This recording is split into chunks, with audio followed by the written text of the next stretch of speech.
Hi, you're listening to Jared Turkin and Dr. Damaris Lois Yamo Lang, and in this episode we're going to be talking about science and faith in the Scientifically Spiritual podcast. The music was composed by John Lang, and I hope you'll enjoy. Part 1. What is the God concept? The God concept. You're asking me about the God concept. Well, the God concept is just something that we humans tend to ascribe the existence of everything to. Okay, so just to define it, it's more like it ascribes the existence of a one and only supreme entity and ultimate power of all. And clearly, no one can and should be able to wrap the God concept in a box, because we are saying there's this one thing that, looking all around us, is the author of it all. So, as we know, there are several dimensions beyond our physical dimensions. The belief in the God concept supersedes all dimensions of life. For us humans, there are spiritual dimensions, there are physical dimensions, there are intellectual, emotional ones, social ones, which plays a huge part in almost everybody's lives and sort of sets up these defining moments in the choices that we make. But then there are other dimensions that our receptors cannot actually respond to, because we don't have the receptors that can pick up those stimulations that will let us recognize these dimensions. So we are looking at something that is beyond all of them. And that's what this whole God concept comes into play. But then if we are saying that if there is this belief in the God concept that it supersedes all, then most people sometimes say that, oh, well, science cannot really prove there is God. Well, natural scientists, if I should put it that way, we have social scientists that are exploring social things. Natural scientists are exploring the physical, natural dimensions of life, and in no way trying to falsify or support this God concept, because this God concept supersedes the physical dimensions of life. And as a natural scientist, I know for a fact that it is a domain that is not within our domain for us to explore. It's not because when science says there is no God, they are not trying to what they are saying. When science never says, let me say this properly, science never says there is no God. What natural scientists say is that they cannot support the existence of God. Neither can we also falsify the lack thereof, because it's a domain and it's an understanding that is beyond our area of exploration, because natural scientists just explore the natural world. So that's what science cannot prove God. Yes, it cannot support the existence of God, neither can it falsify it. So because this God concept is that because it's not empirical? Yeah, and it's not within what science is, what natural science is. Does that make sense? Yeah. Natural science cannot prove social science stuff. They don't actually prove. What natural scientists do is support or falsify. So there may be social elements that there may be social things that there may be a natural science element within it. So yes, the God concept part that we humans are trying to discover may have some natural science elements in it that will let us think. Like, I personally, oh my gosh, I see God in this. Although it's a natural science concept, but the natural science cannot be over it and put it under the microscope to actually prove, or again, let me use the correct word, support or falsify the God concept. Because the God concept is not just a physical dimension concept. Does that make sense? Okay. So, going back a little bit, a lot of people like myself are looking or trying to understand this God concept, because at least in sitting down, we realize that the non-stochastic principles of nature, the non-random principle, gravity will pull things out, or energy, how things work in nature, it's not random. Okay, and are we saying that the origin, if there's this God concept, the origin and creator of all of this, which we are ascribing to this entity for the lack of words we are calling God, are we trying to say that it's going to create its own creation only to be far away from it? It doesn't make sense to me. If there is this God concept that is the author of emotions, for intellect, for all of this thing, will it just make it for it to be an abstract thing away from it? So for me, in seeking this entity is what brings me to the claims of Christ Jesus. And if you look at the words of Jesus, he says that he came from God, and no other religious person has put the claims of Christ, okay, and said they are the only way, and either Jesus is lying or he's speaking the truth. And some of us trust the integrity of Christ above any other, because there's no other religious figure that has claimed to be this concept that is coming down to us for us to connect to. This God concept. No religious figure. Or you look at every other religion, they show you way of life, being a good person, all different things, making yourself better and everything else. But no one has claimed that. Jesus is the only one that has boldly said, I am God. You get what I mean? I came from God. He's the only one that is saying boldly that I am the one that brought everything to existence, that I am trying to connect to you. And it makes sense to me, because for us to actually connect to this entity, our receptors must pick up the physical thing that we are subjected to. I mean, we are subjected to our receptors. We are what we see based on what our receptors can pick up and the perception they make in our brain. We have no idea whether there are some real things right here that we don't know because my receptors cannot pick it up. So for God to become man was necessary for us to be able to relate and connect to. So for me, it's a no-brainer for that to happen. Like I said, how can the thing that brought everything to existence just be far away from it? Why would you make all this wonderful thing and just be far away from it and not be born with it? You are now listening to part 2, surrounding God within and beyond our experiences. This portion of music was composed by Dr. Kazj Yamoa. Now, for someone who's I don't have a science background, natural science, can you break down what are receptors that you're talking about? And is there something that natural scientists can explain that point to something that is higher than what science has? I know we've talked about gravity and that force that you call artificial intelligence. Like, is there something that science has discovered that they can't discover? Okay. Like, what is that, and does that point to a God concept or a God, or there being a God or something higher than the natural sciences? Yeah. So to your question about the receptors, I will just ask one quick question, which is, what's the color of this page right now? I'm sure both of us, you tell me what the color you think it is. White. I say it's white too. No two ways about it. Do you doubt it's white? I don't.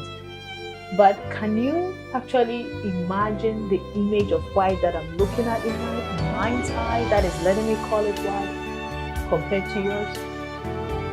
I don't know what I'm looking at. I know what I'm looking at and it's letting me call it white. But I do not know what you are looking at that is letting you call it white. Yeah. But we both have agreed that this image that we see, we will call it what? White. So again, this is a psychology thing they call qualia. And that's why there's the saying, beauty is in the eye of what? The beholder. drop gorgeous and someone is like, I don't see it, it's like, so this whole perception, and we all science knows that, like we see a flower, the petals and everything all together, certain insects see it as a grid. So what receptors do you have? Like if all the receptors were taste receptors, and I ask you have water, I ask you to describe it, you will give me a description based on taste. If all the receptors in your body were photoreceptors, eye receptors, to see, and I ask you to describe it, you are giving me colors and shapes. It's the same thing, but you are giving me a different description based on your receptors. Yeah. So we are defining what we know based on our subjective receptors. But do we know what exists that our receptors can pick? Even certain animals have certain receptors. You can see in UV light that we don't see, or infrared that we don't see, because we see the visible light. So we cannot assume that what we don't feel or experience does not exist. Yeah. That is just me. I am a biologist. Okay. But I'm going to attempt to explain some quantum physics thing that actually points to that. So if we look at creation and time, all right? Creation, space and time. So I have this here that I got, this information that I got from Sciences de la Nature. And basically, scientific discoveries, as we all know, this is from high school. We know about the Big Bang Theory, where there's this hot point that is just this, it's more or less like a supercharged black hole that 13.7 billion years ago started expanding and exploded and brought about the start of space and time, which are universe. And this is the interesting thing. Science knows that there are observable universes. And there are universes that we haven't yet observed because the light has always reached. Like, okay, this is again common science, right? That when it takes the sun, the light from the surface of the sun, it takes it 8 minutes to reach here. So it means that if there was an alien holding a photon of that light, right, and was coming to the earth, it would have left 8 minutes before we actually saw it. Mm-hmm. So it's like the past, for us, time is 8 minutes ago. But in the space-time continuum, it's already, it happened. It happened already. Does that make sense? Yeah. And so, I mean, like, they have all these light years where it's the distance that we are measuring. There are certain stars that we see them here, but they are no longer there because the time we saw it, they had moved to something else. So things have already happened before we actually see it. Now, in looking at just what science has taught us, right? There is this dimension that we cannot even comprehend because our brain cannot comprehend it. And they have what they call the space-time continuum, which is this concept explaining how if we were viewing beyond space as an isolation and time in isolation, if we're viewing above it and beyond it and outside space and time, everything seems to be already there. But we humans and our brain is able to only experience space and time within it and not outside of it.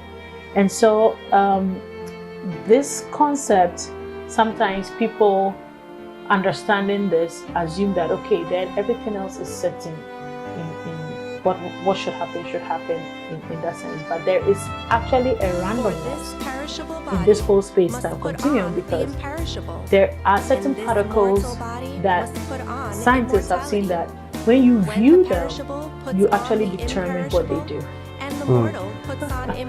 So in viewing them, you've actually set their choice in place.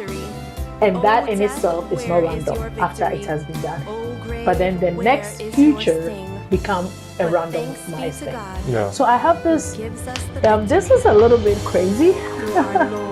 I like my biology place, natural science, neuroscience area. But this is how I see it. Okay, I see it more as a ripple, where you have this Big Bang Theory thing. If you look into certain verses in the Bible, it talks about how there was nothing, and I'll visit that later on. But before we go to the Bible, just looking at the story of the Big Bang, talking about how it started off with energy and superforce before matter, which is you and I, our physical and other, came into existence. There was this radiation era, and the radiation era is pure energy and the superforce. And the superforce, we have the strong and the weak, and then we have gravity. Okay, and they came in existence after the energy part. So, and then we have the electromagnetic, which is all part of the superforce. So when the Bible says, let there be light, light is a form of energy. In the beginning, it had to start with the energy. It says, let there be light. I mean, the energy came first. And physicists say that. There was the radiation era first. And then before the particle era, the matter era came where atoms. We had the quarks at first before they formed the protons, neutrons, the leptons forming, the electrons forming, atoms forming, molecules forming, all the different types coming to form a cell, and on and on and on. So it's just a wonderful, and then energy has to permeate through all of it. Okay, so it's just, I mean, it's not stochastic. It has some principle roots to it that eventually birthed and became. And that's where space and time started. Space and time started from the onset of the Big Bang Theory. So, and then we are in right now. I mean, for me, whatever, like for the lack of words, we are using God, right? But the only reason why most of us we cannot humanize God, but most of us like to humanize God is because we want to feel the connection. But we don't have a heck what that thing is. Like for me, it's something. You know what I mean? But I know that thing has something about it that I can relate to, because it's the thing beyond me plus other things. So it doesn't mean that it hasn't gotten some aspect of me that it can relate to, because it is the author of it all. Yeah. So and that's what some bask in the comfortableness of it. And again, like Jesus was able to talk to water molecules, like, hey, you guys be quiet. You know, be still. Okay, stop this whole hydrogen bonds going on there. You know? So it's just, I mean, if we go beyond our humanness and look at, I mean, again, for the lack of words, we are using God. But I mean, for me, the world is the universe, observable universe, the unobservable ones. It's not just, there is no nothing behind it. I just can't think it's just happening with no one behind it. I can't see that. I personally cannot see that. I mean, I'm sure, like, I mean, the Bible says, if we say anything, there's no God. This is just happening, and we are all just, there's no author of it all. It's just happening randomly. I mean, you should have faith to think that way. Yeah. And I don't think I have that kind of faith to think that there is nothing behind the occurrence of it all. You are now listening to part 3 surrounding faith and science. So I'm going to share some scriptures that I believe somehow puts more light and just relates to, and I just feel science is so wonderful. There's no science versus faith. Science is science, and it has an amazing truth that God is the author of it all. There's faith. Science is not trying to discredit faith, and faith is what it is, And I think if we will open our understanding to see the wonderful creation of God and just let science be without trying to change it to fit anything, because we don't really know. Science is just discovering what already exists, and it has amazing insight that would, I believe, strengthen our faith instead of trying to look at science as a negative thing that we are trying to disprove. No, it is what it is. It is what it is. But are we able to look at it for what it is and see God in it? That is the question for you. Yeah. So in looking at when this Big Bang theory thing, okay, and as I mentioned, we had the creation, we had the radiation era, and then we had the matter era. The radiation era was two main components, energy and the superconductor. That's what I'm saying. The part of the Bible, when it talks about light, it had nothing to do with, if you look at the beginning, there was a it had nothing to do with the sun, which you and I have talked about in a different conversation. But it says, let there be what? Light. That was the first thing. And light is a form of energy. Let that come. That's why there's nothing that is made that was made by God. All things were made by Him. So He is the author of creation. In Him we live and move and have our being. So because energy started it all with and this is not just the earth, creation of the earth. This is creation of universes that we can't even still observe. Yeah. Like this is creation from before. Or before existed. I don't even know the words to use. You are now listening to part 4, surrounding free will and the all-knowing God concept. So, in terms of, we're talking about the God concept, space and time. Would this also help explain, because if we know this about time, that time, if there's splits, right? How God can see what is happening outside of this. Exactly. But it's not because there's a predetermined fate for all of humanity, but rather he's outside of this thing called time and space. Yeah. So he can see what's unfolded. Yeah. Just in the same respect to us seeing a star that's not there. Exactly. So this is a very complex way to understand this, because it makes it like we are trying to grapple with the all-knowing God versus free will. Correct. Basically, that's what we are saying. And the perfect example that I have to actually bring some understanding to something that is beyond the comprehension of our brain is this.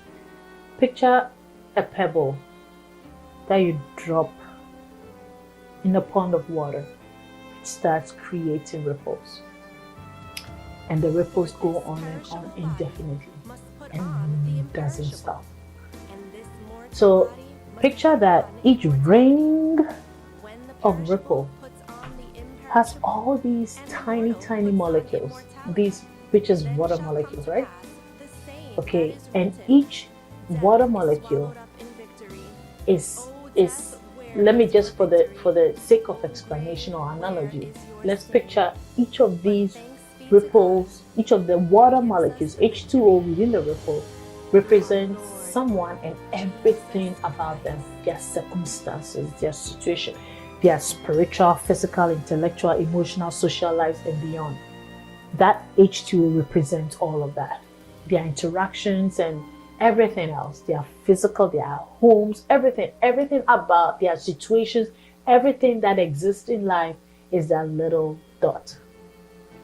But this is the thing when it comes to as humans, which I'm going to talk about, because yeah, we are animals, but what sets that apart is not because we are more intelligent. I'm going to show you a video about a monkey that is more intelligent than us, but it's because the breath of God, that concept, is deposited in us. So I want you to picture this first ripple that has all these molecules that surround this water molecule that is each of us, and has a breath of God, which is the light. So imagine each ring has lights. So you see a lot of lights around within each ripple. And then picture some of the lights dimming out. Okay. So the lights are dimming out because they're getting disconnected from the main source, which is God. So if there was no disconnection and we are looking at these endless ripples, each molecule would move to the next ripple, So let's see, it will look like a perfect radiation of light where you are in the first ripple, you move to the next, or you cause the movement of the next ripple, right?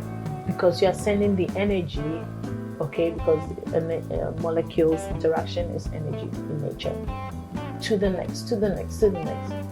But then there's no light, there's no energy, so it's dim. So imagine God is watching that ripple, because He alone knows the end, right? So He lives outside of space and time.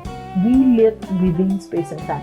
So God is viewing it from above. And He's like, Damaris, your light is off. Let me send my Holy Spirit, who created, and the Spirit of God moved, to come and reborn you, rechange your destiny. Because we are God's because of the breath of God. Jesus Himself said it. I'm not saying something that Jesus did not say. It wasn't Paul or Peter. Jesus Himself said, don't you know you're God? He said it. He didn't leave it to anybody else to say it. He decided to say it Himself. So that they would say, oh, Peter was mistaken, or Peter meant something. Jesus said it Himself. Don't you know you are God's? So Jesus is calling me God. How am I going to say no, I'm not? So that's why we determine our destiny. So yes, God sees it all, but based on our decision, let's say God is like, this is going to happen at point 4 of this ripple number 4, and He knows it, space-time continuum. But then it's our choice whether we'll be part of it or not be part of it. And that is the God-given free will that we have. And it is what it is. It's because if God concept future is not predetermined, then your future is not predetermined either, because who you are is beyond your physique. Like someone will do plastic surgery, or let's say someone does plastic surgery, changes all their integument organ, your skin, rip it all off, get amputation of every organ that exists. Does that mean they are not who they are? You are still who you are, regardless of after 10 years, most of your cells are not your original cells. Certainly the cells that you were born with, they all died off. Most of it, of course, your neural cells, a lot of them are there, but for the most part, if they calculate the trillions of cells that you have, a lot of them are gone. Does that mean you are still not who you are? No. So who you are is beyond just